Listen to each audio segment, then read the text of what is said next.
আমাদের কাছে আমার সন্ত্রাসীর কোনো পরিচয় নেই। দলমত নির্বিশেষে সে সন্ত্রাসীর কোনো পরিচয় আমাদের কাছে নেই। যে সন্ত্রাসী কার্যকলাপ করবে সে সন্ত্রাসী, তার বিরুদ্ধে আইনগত ব্যবস্থা নেব। এখানে রাজনৈতিক পরিচয় আমরা বিবেচনা করব না। আমার নাম আলামিন রাজু। আমি একটা প্রশ্ন করতে চাই, সেটা হচ্ছে যে আপনারা 5ই আগস্টের পরে অনেকে ধরেছেন এবং মোহাম্মদপুরের অনেক ছিনতাইকারী বা অনেক চিহ্নিত অপরাধীকে ধরেছেন, কিন্তু আপনারা কি তাদের এটা নিয়ে কাজ করছেন কিনা যে তাদের অর্থনৈতিক শক্তিটা আসলে কমাতে পারছেন কিনা? কারণ তারা কিন্তু এক একজন কন্ট্রাক্ট জামিনে বের হয়ে আসতেছে, আপনারা অনেক বড় রিকভারি দিয়েও পাঠাচ্ছেন, কিন্তু 1 মাস 2 মাসের পরে তারা আবার বের হয়ে আসতেছে। অর্থাৎ তাদের যে আর্থিক শক্তিটা, আপনারা এইটা আর কি এইটা দমনে কোথাও কাজ করছেন কিনা? কারণ এই আনোয়ার কিন্তু 5ই আগস্টের পর অন্তত আমার কাছে যে তথ্য আছে কয়েক কোটি টাকার ইনকাম করছে চাঁদাবাজি বা অন্যান্য ভাবে। সে তাকে আপনারা যেটা দিয়ে পারাচ্ছেন তাতে তো আর মনে হয় না যে 2 মাসের বেশি থাকতে পারবে বা থাকবে। আমরা আমাদের আইনশৃঙ্খলা বাহিনীর কাজ কি? আমাদের কাজ হলো ল অ্যান্ড অর্ডার ঠিক রাখা, দুষ্টের দমন, শিষ্টের লালন। দুষ্ট এবং সন্ত্রাসীদের আমরা ধরবো, আইনের আওতায় সোপর্দ করব, আমাদের কাজ এইটুকু। এবং প্রসিকিউশন, আইন বিভাগ, আইনে যারা আছেন, বিচার বিভাগ, এটা তাদের উপরে বর্তায়। তারা তাদের কি করবে এই বিষয়টা তো আমাদের হাতে নেই। আপনারা যেহেতু বুঝতে পেরেছেন বিষয়টা নিয়ে, আপনারা এটার ভালো অ্যান্সার বা ভালো বিষয়, এটা সমাধান বের করতে পারবেন। এটা আপনাদের উপরে। হ্যাঁ, প্লিজ। আমরা মোহাম্মদপুর নিয়ে একটু কথা বলি। আমি যেহেতু মোহাম্মদপুরের আমি যখন মোহাম্মদপুরের কাজ করতে যাই তখন অনেকে আমার কাছে যে দাবিটি করলে যে মোহাম্মদপুরে যখন কৃষকেরা হামলা করে বা তারা হামলার শিকার হয় তখন ইনস্ট্যান্ট তারা কোনো আইন শৃঙ্খলা বাহিনীকে পায় না। এই জন্য তাদের দাবি মোহাম্মদপুরের প্রত্যেকটি এলাকাতে যদি আইন শৃঙ্খলা বাহিনীর ছোট ছোট ক্যাম্প করা যায়। এই বিষয়টি নিয়ে আপনি কিভাবে দেখছেন বা ভাবছেন? আপনি বলছেন প্রতিটা এলাকাতে ক্যাম্প, তারা ছোট ছোট ক্যাম্পের দাবি করছে আমাদের কাছে। আমরা যখন কাজ করতে যাই আমাদের কাছে তারা বলে যে আমরা সবাই মতো আইন শৃঙ্খলা বাহিনী পাচ্ছি না। এখানকার যেহেতু স্পেশাল মানে জায়গা এটা, এখানে যদি ছোট ছোট ক্যাম্প করা যায়, সেটা র্যাবের হোক বা অন্য আইন শৃঙ্খলা বাহিনীর হোক, বিষয়টা আপনি আমরা মোহাম্মদপুর আদাবর কেন্দ্রিক তো আমাদের ক্যাম্প আছে, আমাদের সিপিসি ক্যাম্প আছে, আমাদের ওখানে জানেন বসিলা কেন্দ্রিক আমাদের যে মূল ব্যাটালিয়ন সদর দপ্তর, এখানে আমাদের মোহাম্মদপুর আদাবর দেখাশোনা করার, মানে টেক কেয়ার বা এই এলাকার সন্ত্রাসমুক্ত করার জন্য আমাদের স্পেশাল সিপিসি কোম্পানি রয়েছে। বাট আপনি যেটা বলছেন এটার উত্তরটা আমি দিতে পারবো না, কারণ আলাদা আলাদা ক্যাম্প করা এটা রাষ্ট্রীয় বিষয়, এটা ঊর্ধ্বতন মহলের সিদ্ধান্তের বিষয় আছে। এটা তো আমার একার পক্ষে বা আপনার এই প্রশ্নের অ্যান্সার দেওয়া সমীচীন হবে না। আমরা আমাদের সক্ষমতা রয়েছে, আমরা চেষ্টা করছি, ইনশাল্লাহ ক্যাম্পের প্রয়োজন হবে না, আমরা এই এলাকাকে সন্ত্রাসমুক্ত, ছিনতাইকারী মুক্ত করতে পারবো। হ্যাঁ,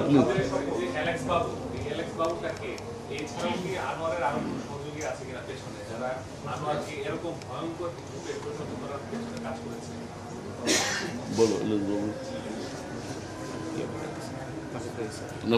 নাফিজ আসো, এলেক্স বাবু সম্পর্কে বলো, এলেক্স বাবু সম্পর্কে বলো। আচ্ছা, আমাদের স্কোয়াড্রন লিডার আমাদের লেফটেন্যান্ট, নৌবাহিনীর লেফটেন্যান্ট নাফিজ, পরিচয় করে দিই। আমাদের senior SP Asif, senior SP Shafiul, lieutenant Nafiz. হ্যাঁ, তো এটা আগে আসলে আমার পরিচয়টা শুরুতে দেওয়া উচিত ছিল। এনিওয়ে, বলো এলেক্স বাবু সম্পর্কে বলো। আনোয়ার গ্রুপটাকে নিয়ে কাজ করতে গিয়ে আমরা অনেক গভীরে যেতে হয়েছে।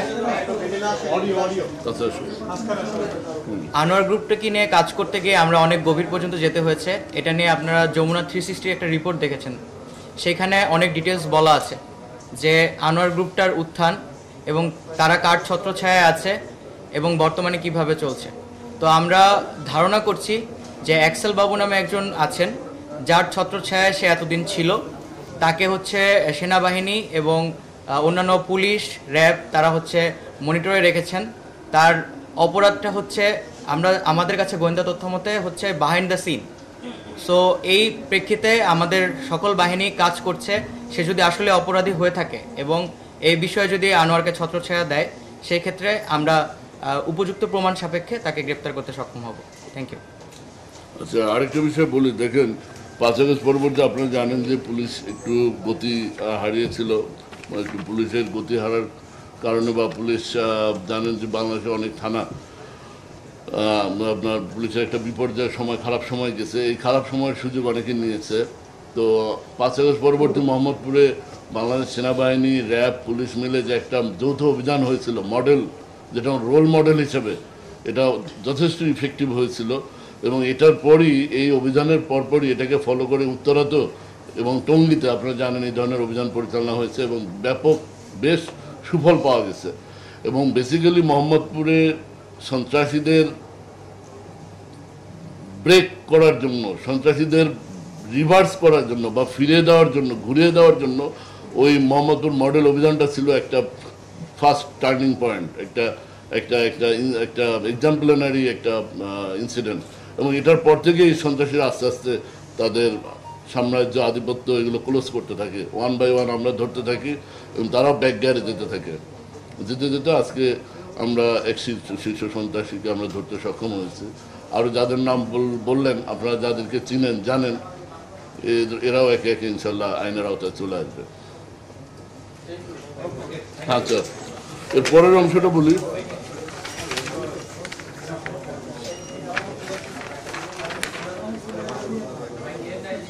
নিয়েন না, ছবি নেই নেই তো, পরে নেন পরে নেন।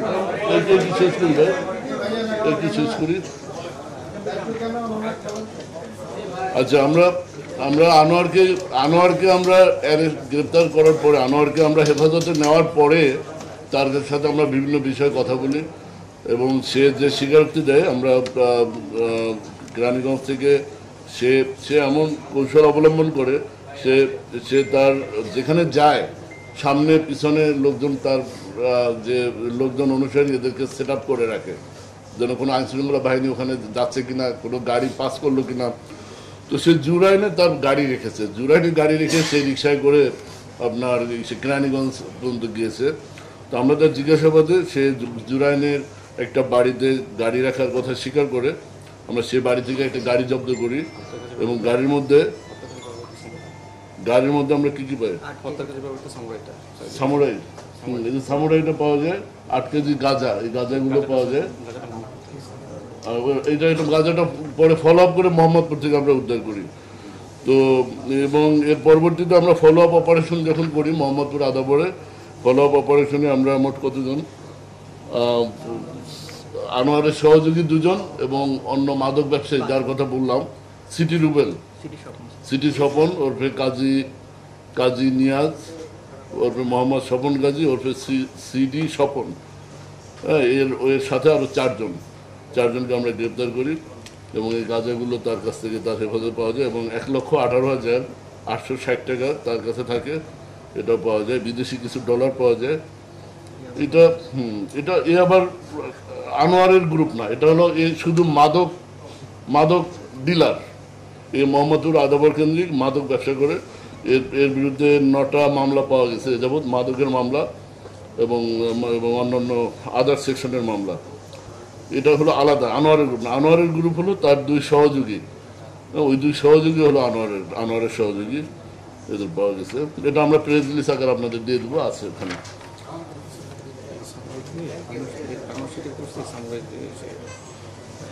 হ্যাঁ, এটা তো স্বীকার করেছে, সে 3টা কবজি নিজেই কেটেছে, নিজেই স্বীকার করে। বাট আমরা জানি সে 60টা লোকের কবজি কেটেছে। প্লিজ একটু জোরে ভাইয়া। প্রশ্ন হলো যে 5 আগস্টের পর মোহাম্মদপুর এবং উত্তরা নিয়ে আপনাদের যেই চলমান অভিযান বা অপারেশন বা সফলতা যেটা আপনারা বলছেন, আরও দেখতেছি, কিন্তু তারপরও গতকাল রাতে দেখলাম যে প্রকাশ্যে কিন্তু একজন দম্পতি কিন্তু পাচ্ছে, উত্তরায় ঘটেছে।